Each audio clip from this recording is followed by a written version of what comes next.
Hello, boys and girls. Greg from the Scary Spirits podcast here to make you another cocktail. This week's cocktail is the swimming pool cocktail, which I hear is a very famous German cocktail. So we're going to start with our shaker with ice. We're going to add 1 ounce of vodka.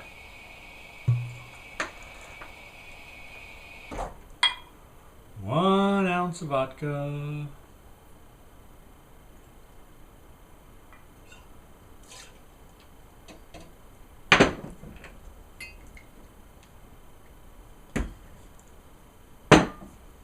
Then 1 ounce of rum.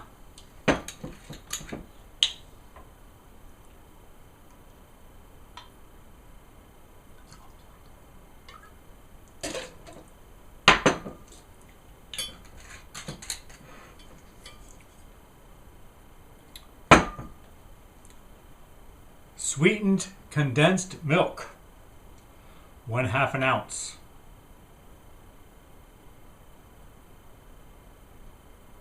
Come on.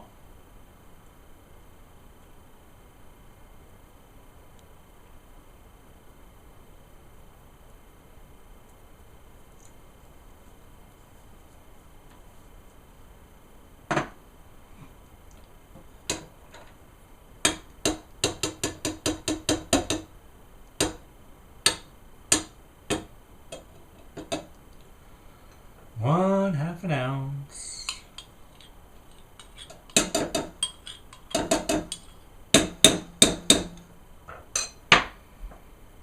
And then coconut milk, another 1/2 an ounce.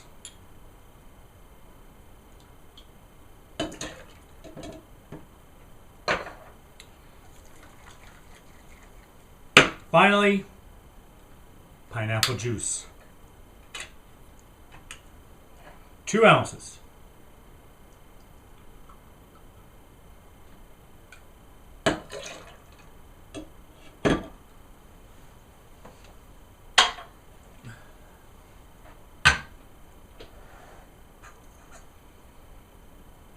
Oh, Lordy. It says to stir. I don't know why we stir, but we're stirring.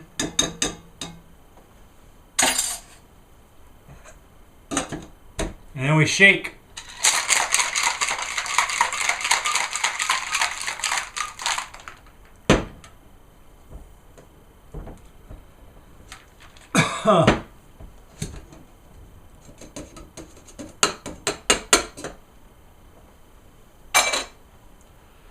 We're going to strain it into our cocktail glass here, which we have rimmed with coconut shavings.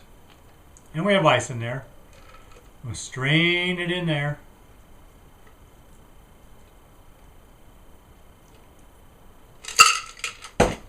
Next, we're going to add blue curacao.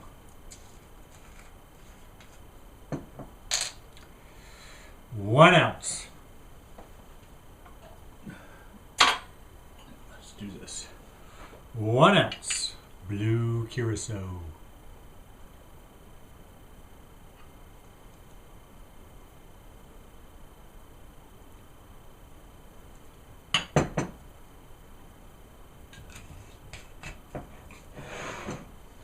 Apparently, boys and girls, that's supposed to create a swimming pool effect.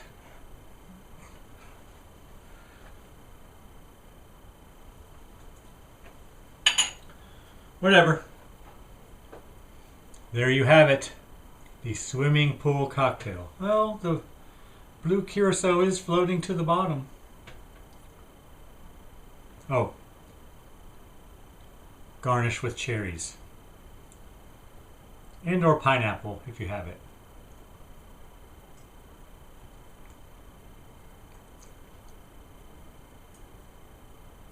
Huh. Not bad. Yeah. Thanks for watching. Hope you enjoy the podcast. See ya. They're here. That simple phrase might send shivers down your spine if you're of a certain age, and you'll know exactly which movie we are featuring on this week's episode of the Scary Spirits podcast. Yes, you guessed it, it's Poltergeist. Viewing this movie as an adult doesn't quite have the same traumatizing effects it had for those of you who watched it way too early in your childhood. Well, maybe it does, but in a different way. But no matter when you saw this movie, you now know for certain, under no circumstances should you ever build your house on a graveyard. Never, ever. Cheers. Welcome to the Scary Spirits podcast. Please be advised that the presenters may use adult language and/or discuss adult situations. This podcast is not intended for younger listeners or those that may be easily offended.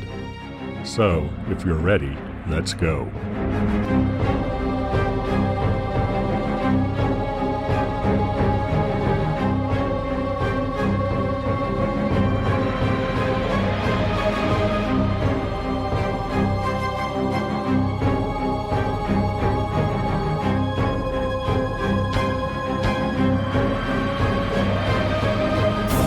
Hello, everyone. I'm Greg, Hi, I'm Karen.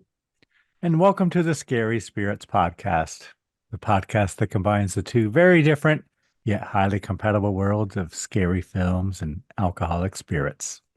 What could possibly go wrong? Indeed. How are you, Karen? I'm fantastic. How are you, Greg? I'm good. Thank you for asking. Yeah, it's what we do. Karen, I believe this film was your choice, was it? Or was it someone else's? This was a listener's choice. Go on. Tell us all about it. Well, you mean our listener Kim, who wanted us to do this movie? Kim, I thought you didn't want to out her last Yeah, week, I decided but to now you out do. her. All right. Yeah. All right, Kim. This is all for you. It's all for you, Kim. I'm channeling the nanny in The Omen. Could you tell? Because I'm so upset that it didn't win the bracket. You're going to have to let it go. But you know, Karen, speaking of The Omen, the new Omen film just came out this past weekend. The first Omen, Karen. Have you gone and seen it yet? Not yet. Are we going to review it? I think we should. Well, it must be on your must-watch list. Yeah, but I'm not sure I have high hopes for it. But I don't know. We'll see. A prequel, sequel, prequel. I don't know. We'll see.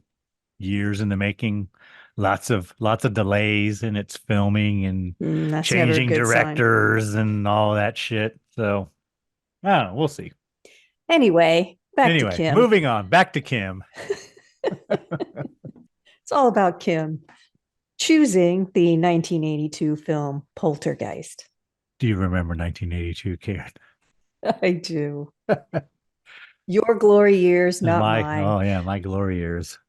Good times, Karen. Good times. Did you happen to see this in the theater? I didn't. I've never seen it. I saw it. I'm pretty sure I got this at Blockbuster and rented it. Obviously, I've seen snippets of it, the more famous scenes, and I wish I had seen it in 1982. I did see the second one, the sequel, in the theater. I do remember that. Poltergeist 2. That's pretty creepy, too. But this was Kim's pick, right? Yep. Did Kim give you a cocktail to No, but I found treat us one. with as well? Go on. I picked the swimming pool cocktail because I was trying to be clever.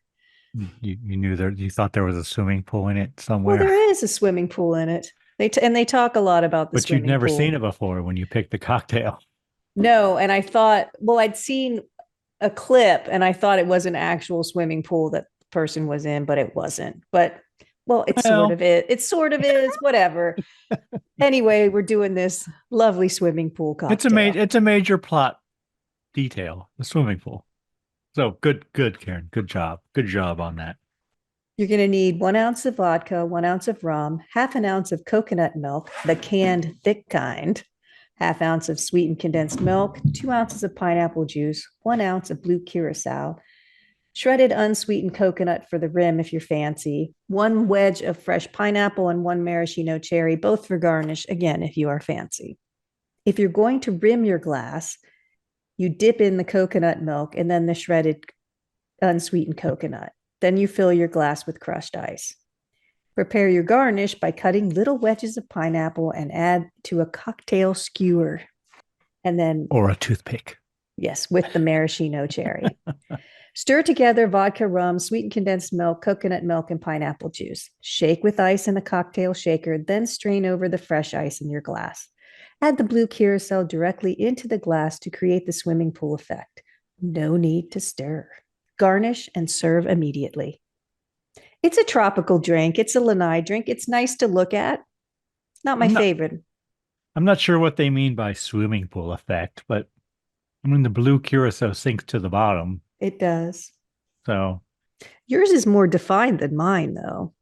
I think I probably should have shaken my can of coconut milk and condensed milk before I poured it into the cocktail. Well, the condensed milk's pretty thick.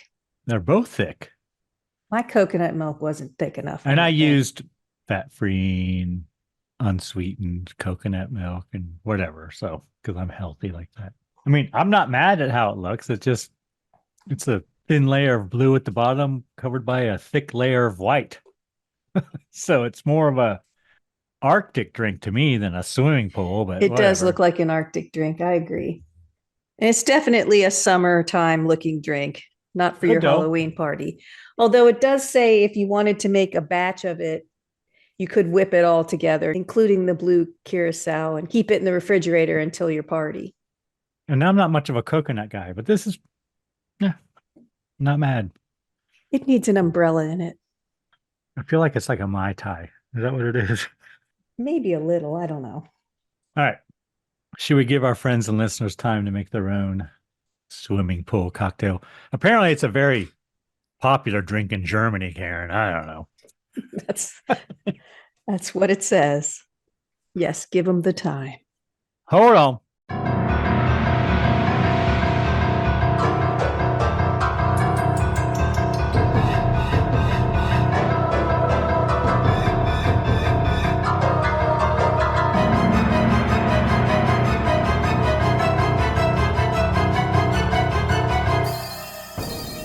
And we're back. Yes, we are. Karen, might you have a brief synopsis for us? I do. Go on. Tell us a story.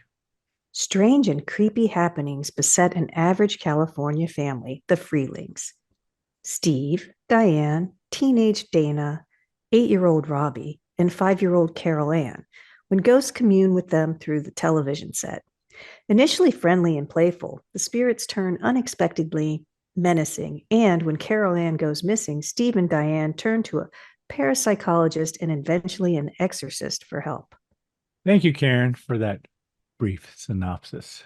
We are a match. My God, that was so suspenseful. All right, Karen, tell us everything you really enjoyed or were pleasantly surprised by in this film. What did you really like? Anything? Anything at all? I liked the story. Besides California. Making me miss California. The story was interesting. I don't know how many films came out before this where burial grounds were used and then unfortunate things happen. I don't know if it was near the beginning or not, but it's always interesting. I think the actors were good. I think they were a convincing family unit. I thought the youngest kids were especially good. Teenage daughter doesn't have much to do, but she's good. Some of the effects were probably good in 1982, and they aren't as good now, but it's not fair to judge that. I think, like I said, if I wish I'd seen it in 1982, because I think I would have been much more affected by it than watching it so many years later. I know that many people were traumatized. Just like 20 years ago, right? I think it's 10. I know a lot of people were traumatized by it, and it stuck with them for a long time. I don't think seeing it as an adult, it had the same effect as if I had seen it when I was younger. But I think it's well done. Yeah, it's Steven Spielberg, Karen. What do you expect? Well, he wrote it, right? Well, he didn't. Yeah, Toby Hooper directed it. It feels very Steven Spielberg like, with the family and the neighborhood, and it's almost like ET or something, the little girl, the whole thing. And then all of a sudden, every once in a while, there's a Toby Hooper thing, like just kind of thrown in there almost randomly. It's, I think, an easy watch. I read an article recently that said horror. We often say, is it a horror film? What defines horror? And one of the things that they said defined horror was the disruption of the traditional family unit. And it's funny that I read that recently, because this film is exactly that. That's exactly what happens. And that's what that person who wrote that article, which I should have paid attention to who it was or printed it out or something, but that was the definition of horror that's widely accepted, is something that breaks up traditional family values and family units. So this definitely does that. Music's good, I think, and effective when it's used. Sets are good too. I mean, it's a house mostly. They don't move around much. It's all in one place. Doesn't take place over much time, really. So it's easy to follow, sort of. What about you? What did you like? I agree. Acting on general is very good. Craig T. Nelson and Joe Beth Williams. And the two younger kids, as you said, are very good. Again, the teenage daughter, she didn't have much to do. We didn't even need her in this film. She was a throwaway, I guess. And I thought the people who played the parapsychologists were very good too. I liked the clairvoyant. Mm-hmm. She was good too. The music is good because it's by Jerry Goldsmith, Karen, who well, there you go. did the Omen films. And as soon as I saw that, I'm like, oh, that's going to be good. As soon as his name is on the screen, I know it's going to be good. Special effects, again, I agree. Watching it now, most of them are pretty good. There's one point where they're kind of bad, but because I don't know what they're doing. They're superimposing shit. It's 1982 CGI. No. And some of the specters, I guess, are kind of that way too. But yeah, I wasn't mad at it for 1982. There's some good shadow work. I can't remember. I know I made a note of it when I was watching it, that made it even creepier. I think the acting helps the creep factor. I think the little girl, sometimes you couldn't tell if she was demonic or just being a little kid. And I think watching it, I don't know if you know the story, right? The little girl, Heather O'Rourke, she gone, and she died very young. Oh, really? So there's probably some sort of mythos around this film. Yes. So if you know that, it probably has a bigger effect on you. She did 3 of them. She did the Poltergeist 1, 2, and 3, and she died right after 3. She's adorable, I'll tell you that. Yeah, she is. Sad. Anything else you liked? The dog survives, so that's nice. Yes. Was that a golden retriever, Karen? Is that what that was? Yeah.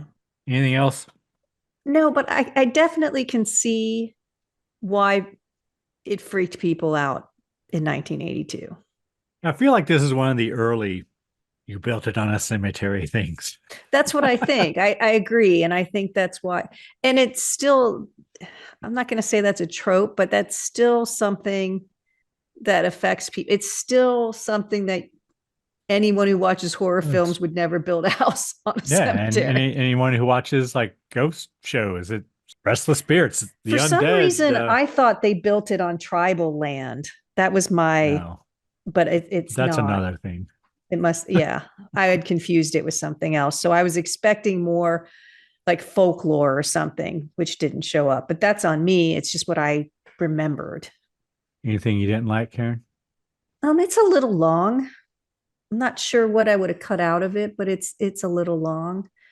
I was a little confused about why there was such an evil entity there and why it was just the one house, why that was I didn't quite get what that was, because if it was going to go after someone, it should have went after the guy who built the place. So I was confused as to why there was something so evil. I mean, obviously it helps the story and everything, but I don't really get where it came from. There were specters there. I understand through the whole story why they were there, why they needed to go to the light and all those things, but I didn't quite get where the evil thing came from, unless every cemetery has one. I don't know. It was a little odd to me sometimes. I mean, their kid is missing and they kind of go about their bit. They weren't really reacting to the fact that their kid was gone in the same way that I guess watching it from this perspective now as a parent, I would be traumatized by that, not being able to find my child. And somehow they don't seem, sometimes there's I don't know. It was just weird. I didn't feel like it was realistic enough. The trauma could have been better. As bad as that sounds. I think I would have liked more. I mean, we do get that big reveal at the end and why it's all happening and everything, but I almost wish there was more information about, I don't know how to say it without spoiling it, but the cemetery itself. Who was there? What were the type of people there? Was it sacred ground? What was it? It's very skimmed over, and then everything just goes. Plus, I mean, everything starts popping up. Obviously, they're in a cemetery. I don't know how they don't bury bodies that deep. So if they're building basements and swimming pools, they would have hit something by now. You know what I mean? Like, it just seemed weird in that way. But there's not much. It's very easy to watch, I think, even though it is a little long. It flows well. So those are kind of just small things. What about you? Were there things you didn't like about it? The main thing that jumped out to me that I didn't like was how calm and they all were with their fucking daughter being on the other side or someplace. Yeah, They I just would think kind of my went kid. about their life, and I don't know. That was weird. It was weird. And then at one point, when things sort of seem resolved, but there's 20 minutes left, so they're not. She puts them back in the same room that they were in. Yep. I was like, and she's taking a bath, and They are like, moving though. They're packed. They're moving. yes, but I would never have let any of my kids back in that room, no matter what. I would have not let them out of my sight. I wouldn't have taken a bath and said, "Tuck yourselves in, kids." I would have never, I would have Yes. tied myself to them. Exactly. I would have never let them out of my sight. I agree. I thought the little boy with the tree outside was an interesting thing. The tree was interesting and creepy. I don't know why kids have creepy clown dolls, but I think it was really good at showing you, like the description said, an average family. There wasn't anything particularly exceptional about any of the people it's just a family. And then all of a sudden, everything goes chaotic into shit. And it made you think, because your family is, I think it was easy to put yourself in that situation, no matter how old you were when you watched it. You could have been an adult and watched it and identified with the parents. You could have been a kid and identified, because there were different ages of kids. It wasn't like billionaires this was happening to, or, it was an average family. And I think that's what makes it most effective and scary, because it could be anyone who was sitting in the theater. There was no way to separate yourself and say, well, that would never happen in our house because, That's where I think its effectiveness comes from. Anything else you didn't like? Just the reaction overall? Yeah, pretty much. I mean, that's the thing that jumped out at me was they just seemed to go on about their day. You know, when their little girl was somewhere. Yeah, the mom was worse, but I almost think maybe she was supposed to be in shock or something. I don't know. It would have made me But very she was afraid. playing with fire that was, and I mean, she had like a little bowling alley set up in their little kitchen there. And she would, Well, yeah, all of that would have freaked that me was kind of out. weird. I would have left as soon as chairs were going across the floor and things. I wouldn't have been in there. There were many times I would have left and not been in the house that they stayed, but they stayed. And it wasn't like they didn't have the money to go to a hotel or something. They could have. I understand why Probably once a she was nicer missing, hotel than the Holiday Inn, Karen. but once your child is gone, I wouldn't leave the house, and I wouldn't let any of my kids leave the house necessarily because I'd want to see them at all times. I wouldn't let my daughter go off to dinner with her friends if the little one was missing. Yeah, but they did. And I didn't know this, but that girl, the teen girl played the teenage daughter. She was murdered after this film came out. Oh my God. They were getting ready to film the second one, and she was murdered by her boyfriend. That's nice. So that's another thing. Yeah, if you know all the, it's one of those cursed films, I guess. Whatever. I would say it would make me afraid to open my closet. I would never have clown dolls, and I would probably leave my closet light on at all times. Just like they did. Yeah, but See what it got them. Yeah, but yeah. I don't have anything that bad to say about it. Just that special effects at the point were kind of cheesy, and I didn't like the way they reacted to their daughter being missing. I'm going to go with they were in a little bit of shock or And something. it was too long too. Yeah, but what would you cut out? There wasn't a whole lot to cut out. The teenage daughter. Yeah, but she's not in it. But Okay. Anything else? no, I think it's good. I'm impressed with the kids. I'm always impressed when the kids can pull it off. And it wouldn't be, I think, even though she's not in it a lot because she's missing, I think it's pivotal.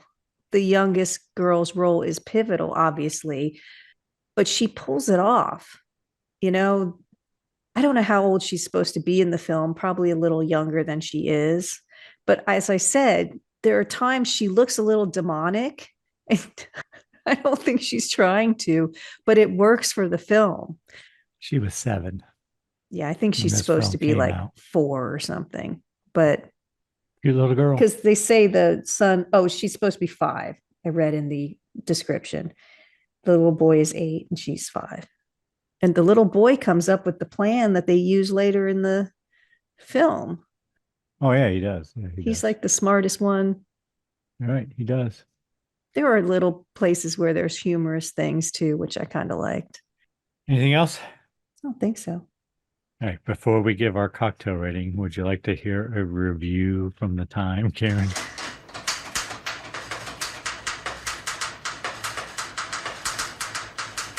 I would like to hear a review from the time. What's in Critics Corner? First off, this film has a 7.3 out of 10 rating on IMDb. Wow. 88% approval rating on Rotten Tomatoes. Wow. What do you think Google users think, Karen? See, when those two are high, Google is usually lower, not low, but I'm going to say 82%. 79. See, when Rotten Tomatoes and IMDb are low, Google users are high. And vice versa. Yeah. Right. But that good plan, splitting the difference, Karen. I saw what you did there. Still didn't work. I'm never gonna. I think have I gotten that once? Yeah, you have once. Once.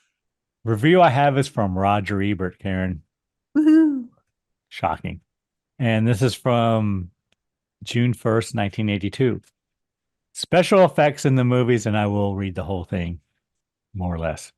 Special effects in the movies have grown so skilled, sensational, and scary that they sometimes upstage the human actors, and they often cost a lot more.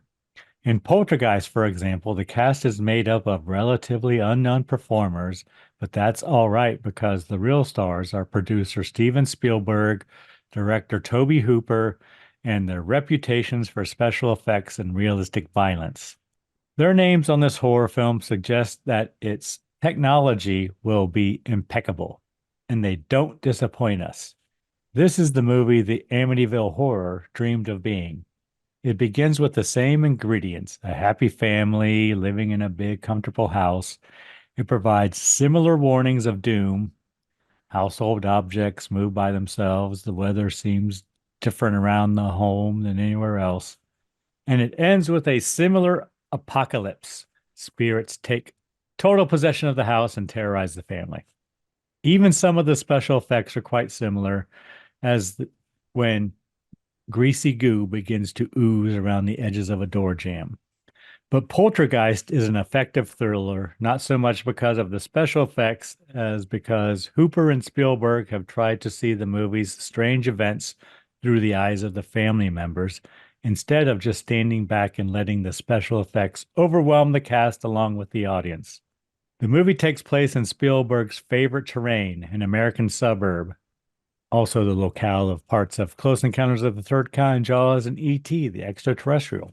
The haunted house doesn't have 7 gables, but it does have a 2-car garage.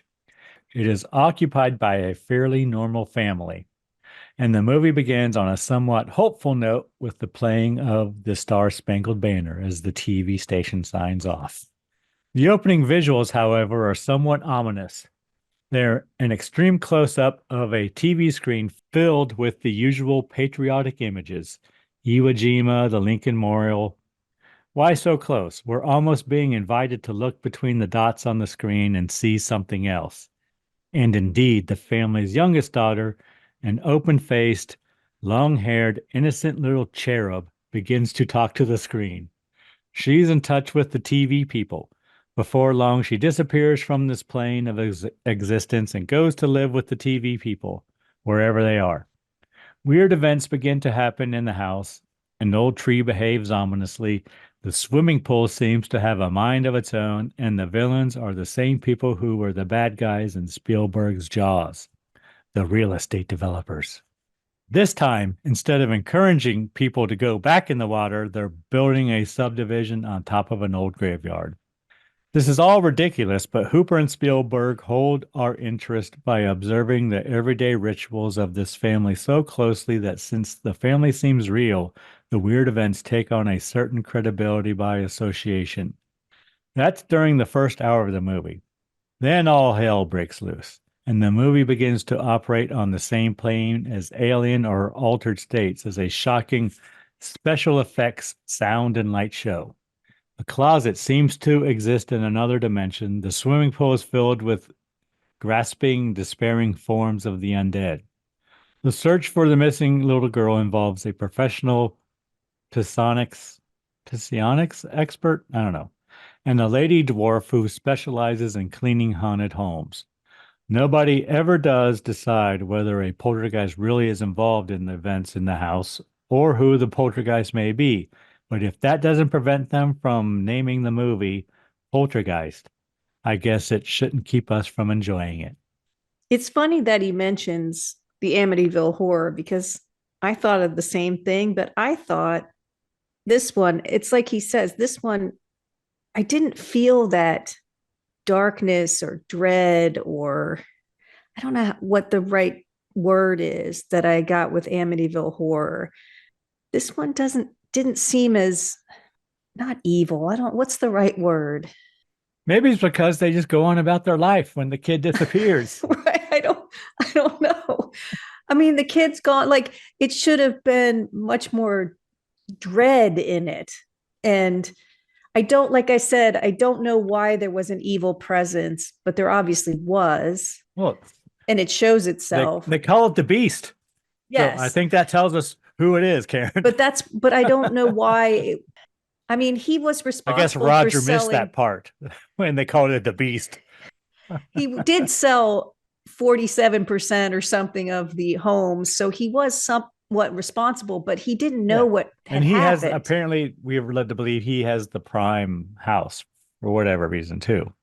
I guess. I don't. I mean, Although they're all stacked on top of each other and whatever. So what do they call McMansions with no yards, kind of? But it's kind of a typical neighborhood. yeah, typical suburbia subdivisions. Be cool or be cast out, Karen. Gotcha. All right, Karen, what cocktail rating do you want to give this film?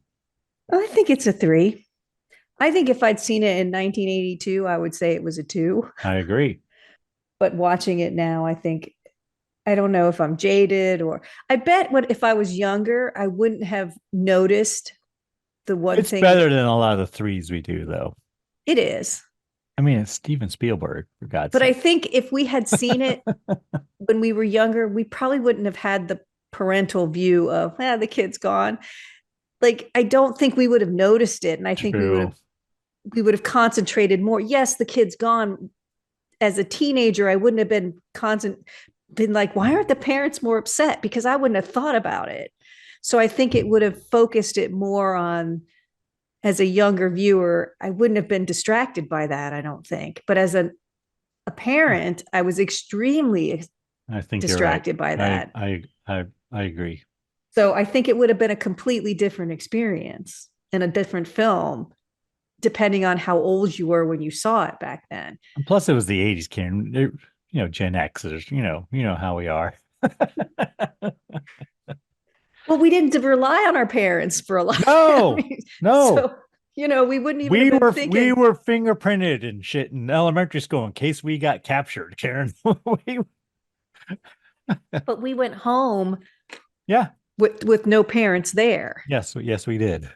So no parents were hovering over us ever. Well, until I got to high school and had a curfew, then I was hovered over. But I'm just saying, I don't think. Maybe that's because I'm a boy. I think we just saw it from a different perspective, and I think it would have been a 2 then, and it's a 3 now, just because I've leveled up so much that I look at it as a parent instead of as a kid. And if I was younger, it would have freaked me way out. I agree. Completely because as a kid, you had no control over where you live. Like, it didn't have anything. You didn't choose the house. You didn't choose, you just went wherever your parents went. You did whatever your parents, sort of did whatever your parents told you to do, or you were supposed to. You didn't have a lot of control over that. Well, Karen, these parents were smoking pot in their bedroom. Karen. That's true. My parents were not doing that. No, mine weren't either. I may have been in 1982. This is California, though. That's true. Back when California was cool, you could live there affordably. Maybe. Oh, I don't know when that was, but yeah, I don't know either. But all right, did they still smoke pot in California, Karen? I'm sure they do. Greg, no one ever stopped. I'm pretty sure it's medically allowed there. Is it recreational now or no? I don't know. I left not. before. I think they're talking about doing recreational now. Which is funny that you'd think that would have been the first place you could have done. Yeah, I know that's where they grow a lot of the medical marijuana. But anyway, I digress. 3 cocktails. All right. Are you ready to get into it, Karen? Yep. Scene by scene. Did you watch this on Amazon Prime, Karen? I did. I did as well. Poltergeist 1982, rated PG for violence, frightening scenes, substance abuse, alcohol use, and foul language. And as Roger Ebert says, it opens on the national anthem. It does. So before we even go, I tried to find out. Are you going to tell us about the national anthem? No. They used to play the national anthem like that on the TV when the programming was over. Yeah, because boys and girls, back in the day, TV programming ended at 3 a.m. The TV shows all went off the air. It started, usually it got later and later. It started Well, between midnight and 1, at one and point, then there's a shot of apparently one of their TVs has a digital clock on it, and it says 2:57 or something on yeah. it. But it started between midnight and 1 a.m. and then it would go longer and longer. And then even when the TV was on for 24 hours programming, they'd still do it at a certain point to say that that day's programming was over and the new day's programming was started. But I tried to find out when did they stop playing the national anthem at night? Nobody seems to know. Now, I didn't deep dive because, I didn't have a lot of time, but the consensus seems to be it was probably in the late 80s or early 1990s. But no one has I was going to try to tell you, what's the date of the last national anthem played? They don't know. Well, But local stations could be different. They're different all over the country. I know, So but they don't do it anymore. they don't. But what would happen after they played the national anthem, there would just be static on the TV. What we used to, as kids, called ant races. Yeah, I said ant races a lot in this film. Yes. But that's what we used to call it. But it's static. It would just I never called it that. That's what I call it now because of you, Karen. You've look at that. Brought that term into I've my infiltrated. vocabulary. So they got the national anthem, and then there's credits of the film, and then right here I have ant races. That's the next thing I have. And then we see the family dog going collecting all the food because all the people are asleep, and he's running around collecting all the food. That was pretty funny. He takes something from the dad has dropped something on the plate. He gets that. Then he goes into the kids' room, pulls the potato chip bag from the boy. Potato chips. Yes, there did seem to be product placement in this. And something from the girl, candy, I don't know what. But anyway, the dog is a golden retriever, which I didn't know is a Scottish breed. It's a retriever dog of medium size, characterized by a gentle and affectionate nature and a striking golden coat. Commonly kept as a pet and is among the most frequently registered breeds in several Western countries. Lives about 10 to 12 years, like I said, from Scotland. Intelligent, kind, friendly, reliable, trustworthy, and confident. If you want to know, its bite force is around 190 psi. So what do you think it is on the intelligence list? 4. That's right. It is 4. Ding, ding, ding, ding. Look at you. Smart dogs. I know. My stepdaughter had one when she was Do you know little. What it ranks in the highest ownership in the United States, like where it ranks? It's fucking high. Yes, it is. We're all over the place, Karen. No, and what are you asking me? On the list of the most favorite breeds in the country, what do you think it is? What number do you think it is? Okay, probably 3rd. It is 3rd. You're on fire. I'm on fire. I know my golden retrievers, apparently. There you go. Then we see a little girl who is Carol Ann. She wakes up and goes down to the TV and she begins talking to the ant races.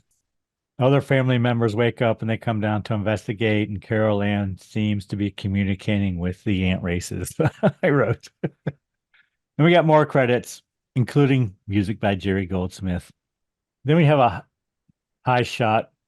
overhead shot, and it's suburbia, is what I wrote. Well, when she's talking to the TV before you go, she's answering questions. Yeah. She's saying yes, 5. I don't know. No, I don't know. She says, at first I thought it was like how many people were in the house, but I think that's how old she is. That's how old she is, yeah. Yeah, so she's answering questions, which is a little creepy. And then when she turns and smiles, I'm like, is she possessed? But no, she's just a little kid. But yeah, then the overhead shot of the neighborhood. And apparently it's a new housing development. And we cut to a guy riding a bike with a case of beer under his arm. And he's got tube socks on with the stripes at the top. Mm-hmm. Very 80s. And he gets to the house, and it's, the house of the family we're being introduced to, and they're watching football.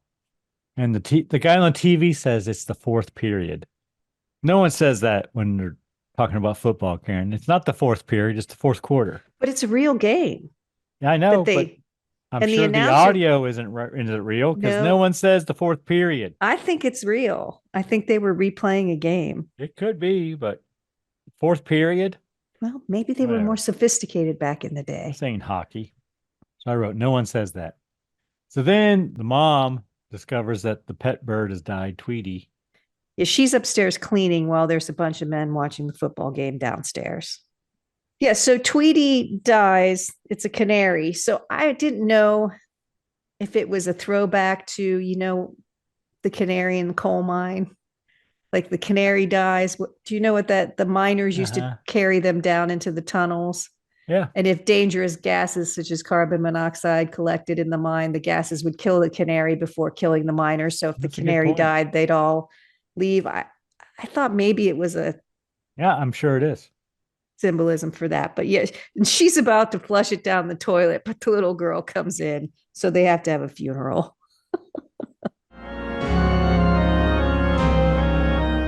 Hello, boys and girls. Thanks for listening to the Scary Spirits podcast. Karen and I really have a great time putting these episodes together. If you enjoy what you hear, please consider taking the time to leave a review wherever you listen. Reviews really help independent podcasts find listeners. The more listeners we have, the easier it is for people to find us. Now, back to the show. Then the men watching the football game, all of a sudden it changes to Mr. Rogers. And they act like they'd never seen Mr. Rogers before. They didn't know who he was. Yeah, that was weird. It's like, no, you know who Mr. Rogers is, you assholes. But apparently there's like a remote control battle going on between Steve, who's the house we were watching, and his neighbor, because I'd never heard of that. Their remotes are on the same frequency. They have the same model TV, I guess, probably. I didn't know that, but they're so close together that they could change channel each other. I know that used to happen with garage door openers, but I didn't know it happened with TVs. Well, I think it's a commentary on suburbia. You know what I mean? But whatever. So then they put the bird in the cigar box and they're going to bury it back when there were cigar boxes carried it. Yeah, which everybody had. And the little boy named Robbie, he decides to climb a tree. And he gets up pretty high. His view is amazing. Tree looked pretty creepy. It did. I wouldn't. But you know what? I actually made a note when he was climbing the tree. I used to love to climb trees. I don't know that my kids have ever really climbed trees. I did too. That was a thing. I went way up. Did. I mean, our parents would have had heart attacks if they knew how high we were up in those trees, up high enough that it would bend with you at the top. Yeah. I fell out of one once, lost my breath. I fall and get the wind knocked out of you. Knocked out of you. Good times. My brother caught his pants in a cherry tree and was hanging upside down. My mom had to come out and get him. Good times. Good times. And there's a storm rolling in. Then we see Diane, who's the mom, and Carol Ann, and they're burying the bird. Carol Ann says some words. I think the Lord's Prayer or some shit. And the dog starts digging up the box. It's not the Lord's Prayer. It was like, now I lay me down to sleep or something. Whatever it is, it's a prayer. And she asked for goldfish. Yeah. She was not too traumatized, but yeah, the dog's going to dig it up. Next scene, she's feeding her goldfish. Yep. Storm's still rolling in. I guess it's the same day. Shit, I don't know. But apparently she shares a bedroom with her brother. And there's Star Wars and Darth Vader or shit all in the background. I made a note. There definitely is. But the tree is right outside their window, and it looks pretty grotesque. It looks like there's like faces and shit coming out of it. It does, especially in the dark and the way it's lit. But mom comes in, says goodnight, and she turns the closet light on for them. So then we cut to Steve and Diane, mom and dad, watching TV. Well, before we go on there, he's freaked out, and I don't know if it's now, but later, he's freaked out by the tree a lot. The young boy. Why don't they just close the curtains so he can't see the tree anymore? It happens like 2 or 3 times. I think there's blinds on the windows. They just close the blinds. Something so that he can't see out. Because they're too busy in their room rolling a joint. Yeah. And Steve is reading a book called Reagan, the Man, the President. Yeah. and his wife smoking a joint. And what's on the TV, I looked it up. It's a movie called A Guy Named Joe, which is a 1943 American supernatural romantic drama film by Victor Fleming. And one of the reasons I don't know if it's the reason it's on there, but Steven Spielberg remade it in 1989 as Always with Richard Dreyfuss, Holly Hunter, and John Goodman. So I don't know if that's probably a film that had an effect on him. He must have just liked it. Yeah. And then remade it later, but that's what's on the TV as they're rolling joints and he's reading. And she does mention something. I think what she thinks that Carol Ann was sleepwalking when she went down to the TV. Mm-hmm. And she says, I wonder if it's hereditary. And it actually is, which I didn't know. It says factors that may increase the risk of sleepwalking include genetics. Sleepwalking appears to run in families. It's more common if you have one parent who has a history of sleepwalking, and much more common if both parents have a history of the disorder. Didn't you say you sleepwalk when you were a kid? When I was a kid. Yeah. I did. Did John, your son? No. Oh, he didn't sleep. Oh, well, there you go. He had night terrors or something. So no, he didn't like to go to sleep. But whatever. But I didn't realize it was genetic. But Diane is worried that Carol Ann is going to fall into the pool if she's sleepwalking that they're having built. Then takes up their whole backyard, basically. They're going to have no yard, just a pool. Then we see Robbie scared by the storm, and there's a creepy clown in his room, and he covers his face. And he ends up coming to his parents' room. Steve carries him to bed, and Robbie doesn't like the tree. And we learn that Steve's company built the neighborhood, and Steve tries to convince Robbie that the tree is there to protect them. Cut to the kids sleeping with mom and dad. Well, what happens too is Steve says to his son, you know how you count between lightning and thunder. We all did it as kids. And it's supposed to tell you how far away the storm is. 1001 is a mile. Every time you can count, it's a mile. And he said, if you count between the lightning and the thunder, you'll see it's getting further and further away. So it starts to do that, but then all of a sudden he goes closer and closer, and that's it. Both of the kids go in and sleep with their parents. But it's kind of funny. It's a joke. National anthem on the TV and ant races. Carol Ann goes to the TV and a ghostly hand comes out. Yeah, that was pretty creepy. And then there's like an earthquake or something. And then Carol Ann says the famous words, "They're here." She does hear whispering. That's what takes her towards the TV. Then we cut the next day. They're digging a pool, Karen. Kids having breakfast, having waffles, and the Today Show with Gene Shalit is on the TV.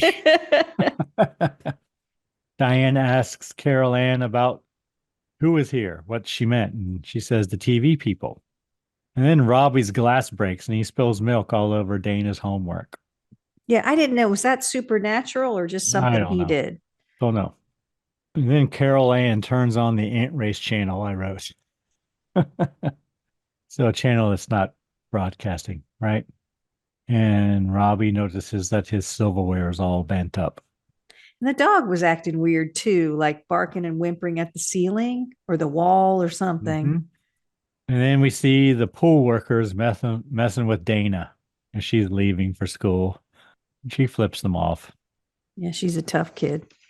Tough girl.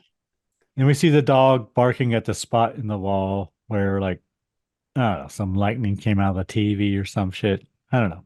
Hit the wall above mom and dad's bed. Then we cut back to the kitchen, and Diane notices that all the chairs are pulled out from the kitchen table. She asks Carol Ann if she did it, and she says no. So then Diane puts them all back under the table. She walks away, and then when she turns around, they're all on top of the table stacked up. Yeah, that was pretty creepy, I thought. But she's not creeped out by it. No, she seems intrigued. Then we see Steve showing a couple a new house, which looked exactly like his. Yeah. Cut from one kitchen to another kitchen, and they're like identical almost. Another commentary on suburbia, I think. Then Steve arrives home. He does say they're in Cuesta Verde, Yep. which means green slope in Spanish, if you're interested. He arrives home and Diane rushes him inside to show him something. She has painted diagrams on the floor. She puts a chair in one circle. The chair There are moves across one the other floor to thing another circle. I noticed. They had 4 garbage cans out front. That's a Mhm. lot for a family that size. But anyway, go Family ahead. of 5. Yeah, 4 garbage cans. Yeah, maybe one is recycling. I don't know. So then Steve checks the chair after it flies across the room for like a string or something. And then Diane puts Carol Ann in the circle wearing a Rams helmet. Yeah, they're Rams fans.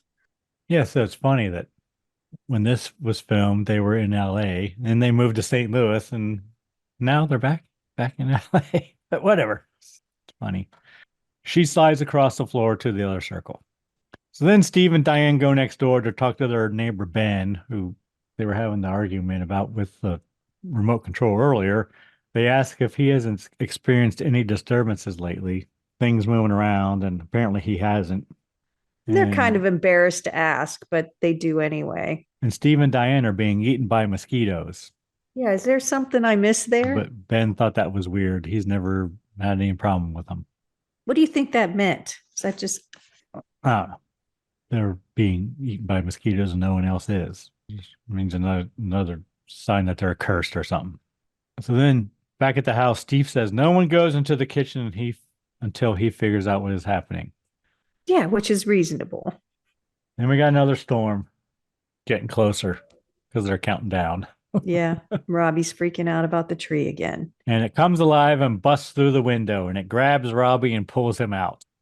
Then the door to Robbie and Carol Ann's closet opens, and then things seem to be drawn to it, including Carol Ann as she's holding the headboard. Everything in the room, right? Yeah. Everything being pulled into the closet. Robbie gets sucked into the tree. Steve tries to grab him. Carol Ann pulled into the closet. Steve grabs Robbie and pulls him out. And there's The a tree is twister. eating him. Yeah, it's a tornado though. And then they run in and check for Carol Ann and they think they find her, but it's just the clown in the closet. They begin searching the house looking for Carol Ann. Diane is afraid that Carol Ann fell into the swimming pool that is being dug, so Steve jumps in to look for her. But then Robbie hears Carol Ann coming from the TV. Diane runs in. Carol Ann hear her voice coming from the ant races. Next day, I guess, Steve's talking to some parapsychologists. It looks like from university. Yeah, I don't know where, but And they decide to come to the house. Steve gives them a tour, shows them the room, but they are not prepared for what they see, Karen. well, it's kind of funny. It's one of the investigators says something about filming a little matchbox car move. It moves 7 feet in 7 hours or something like that. And then he's talking he about seems very proud of that. Yeah, that things don't move a lot or whatever. And then Steve opens the door and it's like a whirlwind in there. Everything's just flying around. And this is bad special effects here. This is the one part because there's like lamps connecting to their lampshade and kind of like a cartoon. record spinning with a compass playing the record. Whatever. But it's a shock to them because they're used to very minute movements and everything's just flying around in there. Yeah, I wrote stuff is moving everywhere in 1980s effects. Right here I wrote the parapsychologists aren't very good. But they tell them they may be experiencing a poltergeist, not a haunting. Cut to them investigating, and Diane turns on the ant races because they get more reaction when that's on, apparently. And we hear the dog barking upstairs, and Carol Ann begins talking to them. She cannot find her way home, and they tell Carol Ann to stay away from the light. So then items start falling from the ceiling. Yeah, I didn't really get that. Like watches jewelry and stuff. Jewelry and shit. And Carol Ann says someone is with her. And Diane pleads with the investigators to stop it. But she's like, somebody's coming, mommy, help me, help me. I mean, I would have freaked out if my kid was saying that. Then Diane on the stairs, she's like kind of rushed by the wind coming down the stairs, and she says it was Carol Ann. It went right through her. She can smell her. A lot of wind effects in this, gusting winds and powerful wind. So then the investigators want to know where Carol Ann was playing when she disappeared, and they go to the closet. Then Steve tries to get everyone to go to a hotel. Parapsychologists are going to spend the night there and investigate. The parapsychologists next are trying to explain the phenomenon, and there's whispering, and they think the house might be a portal. And then the head parapsychologist and Diane share a drink from a flask. And she's a psychologist. She says you can't really get a degree in parapsychology. This is her hobby. But she was shaken up by what she saw upstairs, so they have a drink. But Diane's fine. She's just, oh yeah. I just need to turn on the ant races and hear my daughter talking, and I know she's fine. Whatever. Then Robbie starts talking about dying, and he says maybe he can tie a rope to himself and he can go into the other side and get Carol Ann. I thought that was kind of intuitive. He's like, talk about the bright light you supposedly see when you die. So they're kind of talking. The psychologist is kind of talking like Carol Ann is dead. The way I felt. And if I was the mother, I would have been freaking out a lot more when she was talking about the light and all that stuff. The brother's like, I'll die. I'll go in and get her, and you just pull me out. He was thinking of something where everyone else just seemed to be like standing around. And right here, I wrote time check, half over. It's about to start getting good now. Then as everyone's asleep, and parapsychologist is eating Cheetos, monitoring the house. Product placement. Yeah, there's three of them. There's the doctor who's a woman, and two younger investigators, young men assistants. So they're going to stay up all night and monitor while everyone's asleep. And one of them goes to the kitchen to make himself something to eat.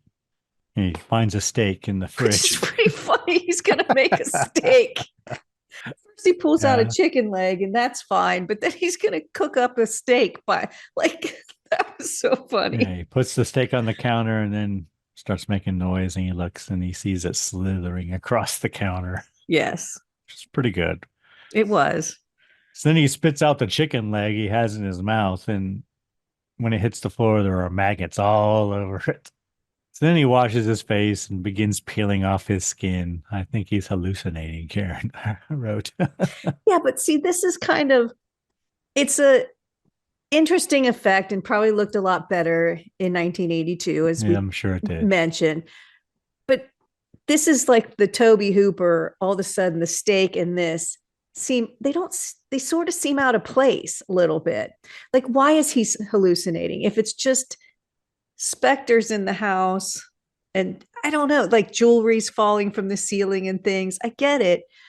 But I guess we're supposed to think now, okay, there's something evil in the house. This is our first indication that, besides the fact that the little girl is gone, his face starts to melt off and he's pulling off pieces. And we see it. Yeah, he's peeling away his face and we see it falling in the sink.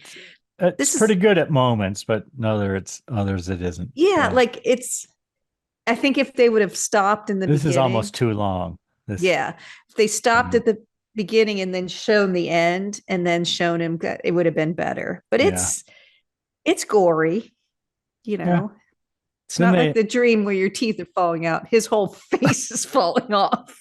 So then they continue investigating. I guess they have cameras which are like pan when there's motion or they detect something, because a camera pans to cover the stairs. Yeah, and all kinds of needles are going up and down. And the parapsychologist is oblivious. I don't know. He's not even paying attention. Because he's jamming out to his Walkman. The one who's supposed to be watching the monitors is not watching the monitors. And I wrote, it looks like a seismograph we see. But then we see mist coming down the stairs. And then a ghost walks down the stairs. Everyone wakes up and sees it, and then it disappears. They checked the video footage and they got it all on tape. So they're all very happy. Yeah, they got a lot more on tape than I saw. Yeah. There's actually lots of different ghosts. coming down the stairs, but they are all men wearing hats. Karen, Yeah, I it's wrote. like, are those hats? Or I couldn't, are they angels? Oh no, those are hats. Those are They're all hats. wearing hats. So then we cut to Robbie and the dog getting in a cab going to grandma's question mark. But I don't know where Dana is. She ain't going. She ain't in the cab. No. She disappears for a while. One of the parapsychologists bails. Like, Well, he's out. He gone. I'm gone. it's funny because the doorbell rings and then the doctor, the head says, Ryan's staying, but Marty's not coming back. The one whose face fell off, he's not coming back. Yeah. So it's just funny because I thought that Ryan's staying, but you're not getting Marty back. And then And she says she's going to leave, but she's going to come back with help. she promises to come back. And Steve's boss is at the front door. Yeah, and his boss is concerned. I don't know if he's concerned. He just wants him to get back on the job. Yeah, he's concerned about Steve. He's concerned about Steve's lack of work, not Steve himself. Maybe. He's the villain, remember. Then we see Diane walking down the hall past the kids' doors. And well, they do, before they get there, when the boss is there, Steve's telling him he's got the flu and he, is not feeling well. And he's trying to scoot him out the door. And as he's doing it, the piano's moving behind him. There's stuff happening in the house. And Steve doesn't want him to know that. So he gets him out before he sees anything. But Mom cracks the door open and it sounds like there's lots of bad stuff going on in there. Yes. Then we see Steve and his boss looking over the housing development up on a hill there, and they're going to start phase 5. And his boss offers him a house overlooking the valley. Boss seems afraid of losing Steve. Yeah, he's responsible for 42% of the sales. That's almost $70 million worth of dwellings and properties. Then we pan back and we see it's a cemetery they're standing next to. Yes. It's a big one.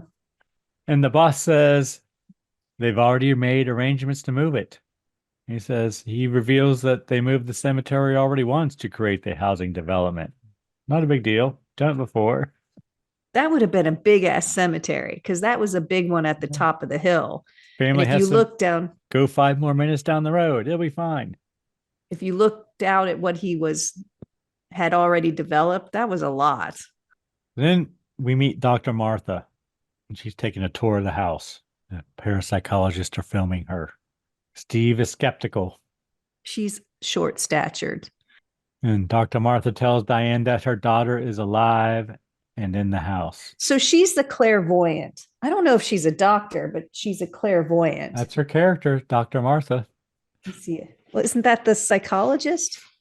Anyway, a clairvoyant who is coming into the house to clear it. She clears houses. That's what she does. Oh, maybe but she is. Yeah, you're right. Dr. Martha is you're right.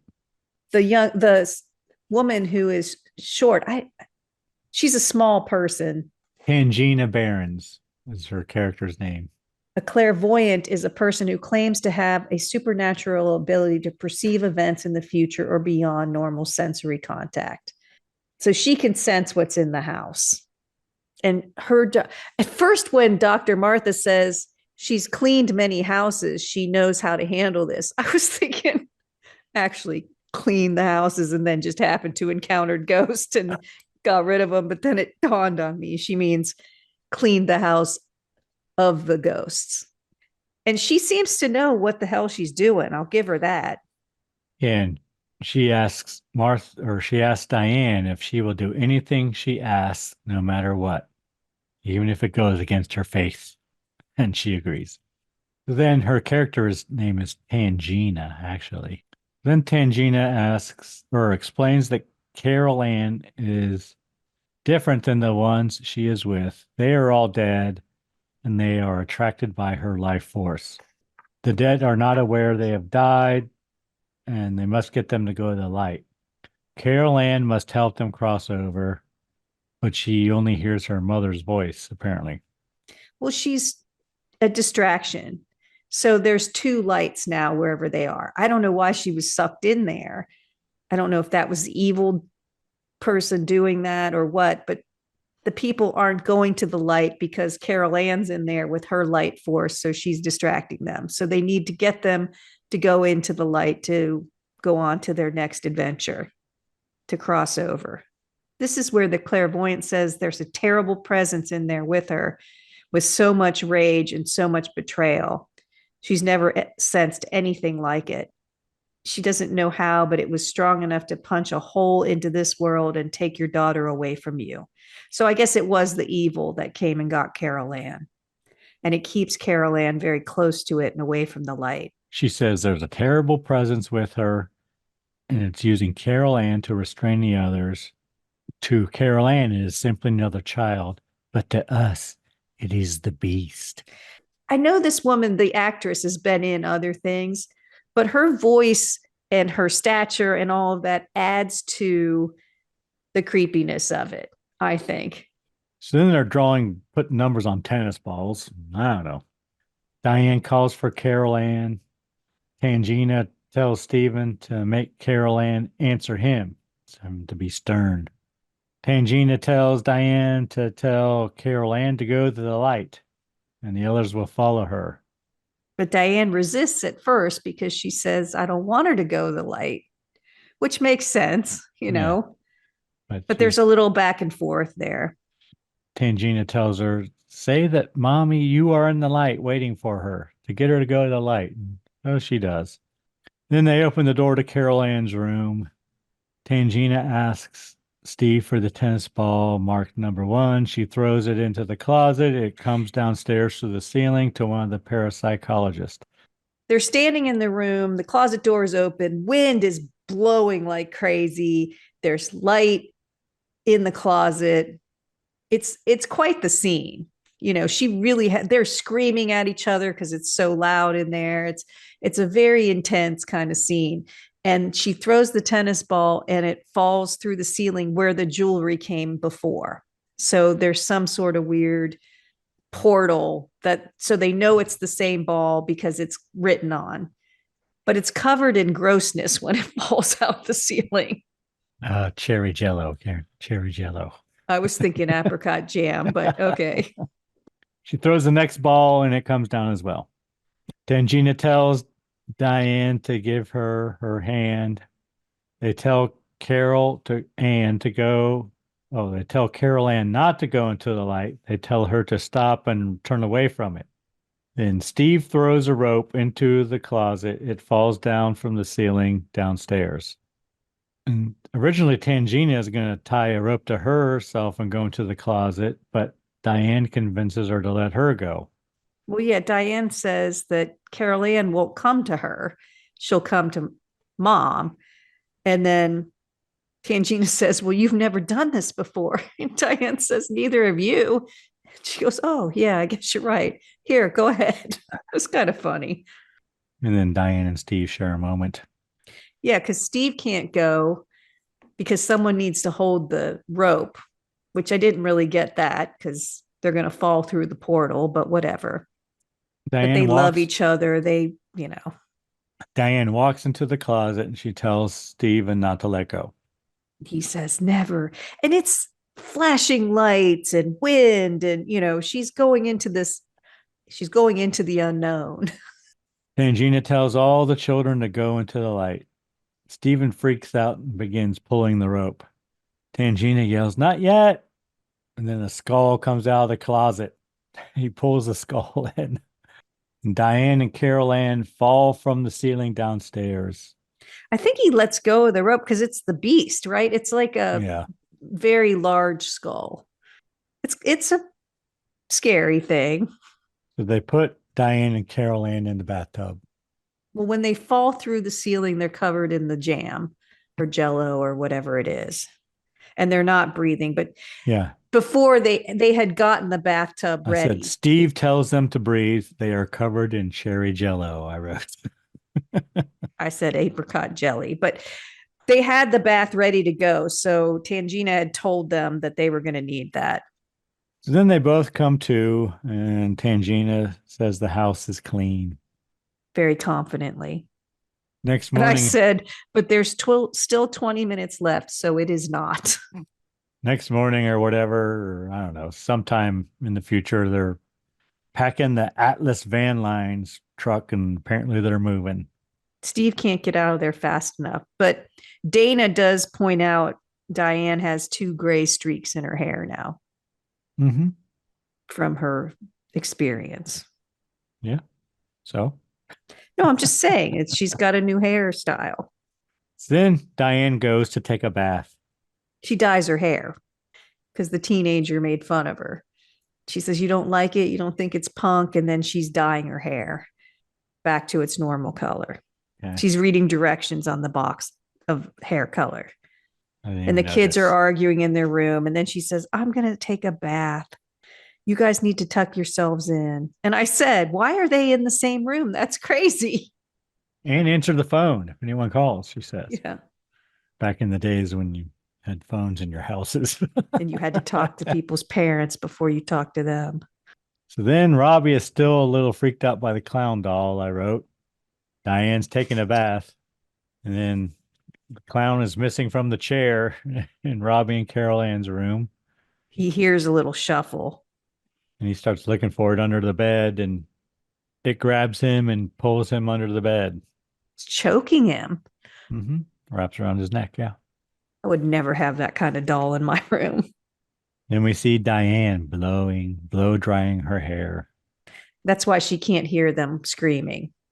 And when she turns it off and just starts a to hear long the t-shirt. Yeah. And then she's attacked as she lies in bed. And she ends up crawling up the wall and onto the ceiling, defying gravity. Yeah, that was pretty cool effect. She's like, it almost looks like if she had a magnet on her and there was a magnet on the other side of the wall, they're kind of pulling her up and around on the ceiling, It's down a the spinning room. Well, I know, but it's not supposed to look like that. But it was a neat effect, and she did a good job dealing with it. I thought it was going to rape her or something. I didn't know what was happening, but I think it was just throwing her around the room. It was. So then Robbie beats the clown doll. And he rips the stuffing out, rips it apart. The door to the closet opens. Diane tries to make her way to the children's room. She is stopped by a skeleton figure, and then she falls down the stairs. Diane runs outside in her t-shirt and underwear, yelling for help. She falls into the hole being dug for the swimming pool, and skeletons pop up, as well as caskets. That was creepy. She tries to climb out, but apparently it's very muddy and slippery, Karen. I bet that would have kept some kids out of pools back in the day. More skeletons pop up, and then her neighbor arrives and pulls her out of the pool. And we hear screams coming from the children's bedroom. Because it's muddy. She's trying to climb out. She can't. It was realistic that she couldn't climb out because it was so slippery. Because it's pouring rain. It's pouring rain out there. The skeletons are popping up. She was sliding. It wasn't that. It wouldn't have been that hard to get out, Karen. I'm just saying. I don't know. It's pretty slippery. If you try to run in mud like that, it's hard to do. But yes, her neighbor, especially in my underwear and t-shirt. Yeah, when you don't have anything to grab hold of. So then we hear screams coming from the children's bedroom. She asks the neighbors to help, but they don't. They help. The guy was going to, but his wife was like, "Don't you dare go in there." Then Diane runs into the house, and it turns into like a stretching hallway. She runs towards the kid's room, and that was a cool shot. I thought the farther away the door got, and she moved, and it kept getting further away. The children are trying to not be sucked in to the closet. The closet's pulling them in. Yeah, Diane grabs Robbie and tells him to grab Carol Ann, and Diane pulls them both into the hallway. Steve arrives home. Apparently his boss drove him home. I don't know, because he's in the car. And caskets start popping up in the sidewalk, and they're Well, he went to the office to quit, right? I don't know. Yeah, that's what he said. He was going to quit. But now caskets and skeletons are popping up everywhere. Yep.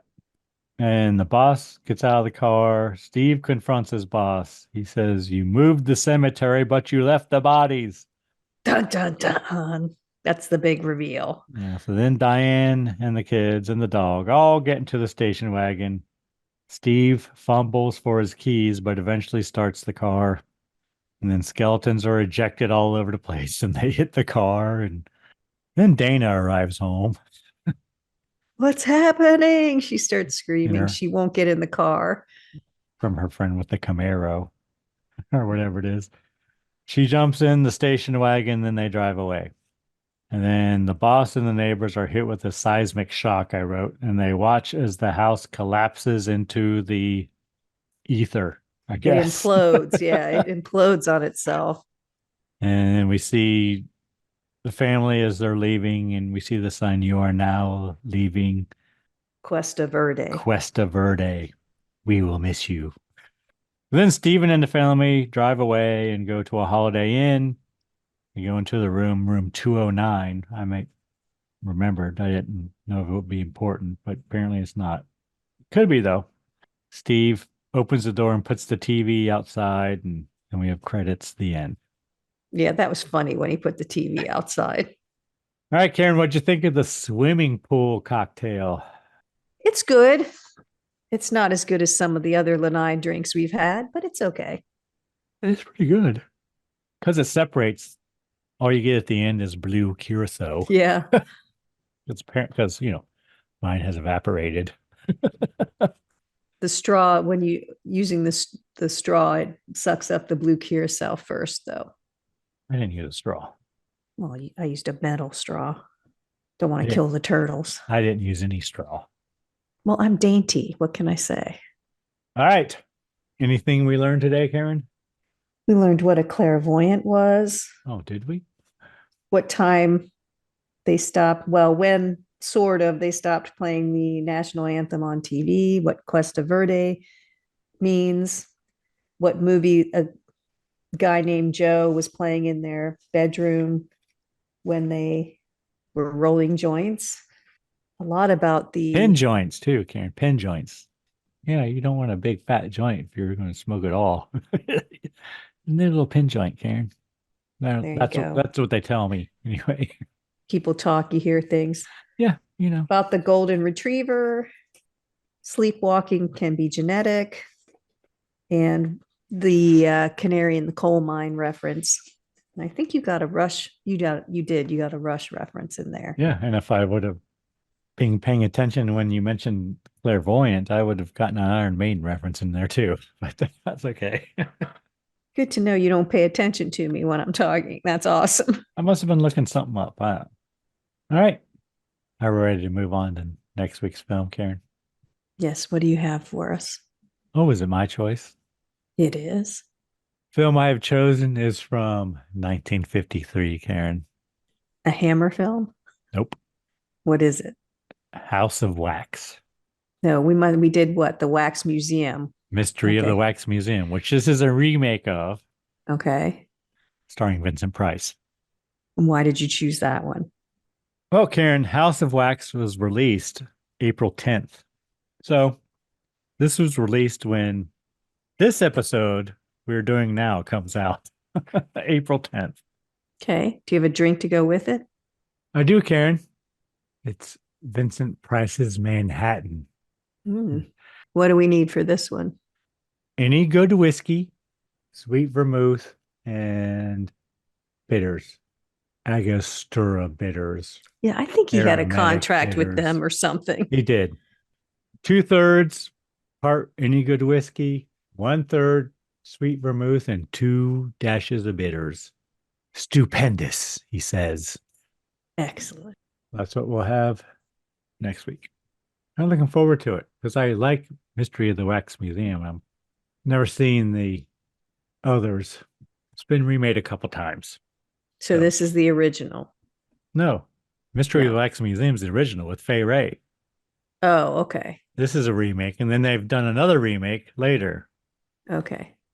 House of Wax, with Alicia Cuthbert and Paris Hilton. All right, anyone you need to thank this week, Karen? Well, as always, I'd like to thank our listener. There's a lot of podcasts out there. Thank you for spending time with us. What about you, Greg? Who do you need to thank?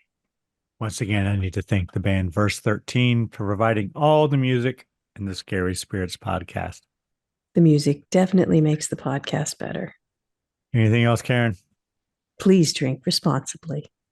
Yes. Thanks for listening to the Scary Spirits podcast, where the movies might be iffy, but the drinks are always solid. We would love to hear from you. You can find us on Facebook, Instagram, and YouTube at Scary Spirits Podcast, or go to our website, scaryspirits.com. And if you want the direct line, email us at info@scaryspirits.com. If you really want to help us out, leave us a review on Apple Podcasts. And remember, always drink responsibly. See you next week.